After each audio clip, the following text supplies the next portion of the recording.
Hi guys, meron ako ditong isang buong chicken na more than 1 kilo. Tapos huhugasan ko ito at aking i-steam. Pag naluto siya ay gagawa ako ng sauce. Steamed chicken. Yan. Pagka ito hinugasan, pupunasan, tapos ating i-steam. Ayan na guys. Naka-steam na ang ating chicken. Yan.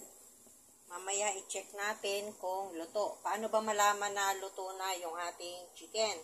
Pagka yan ay ating sinundot ng chopstick at malambot na, ibig sabihin po ay luto na siya. Ayan, ibubuhos ko na ang aking mainit na mantika. So hot. Hindi kaya ng aking sapin. Ayan. Ganyan lang guys. Okay na yan.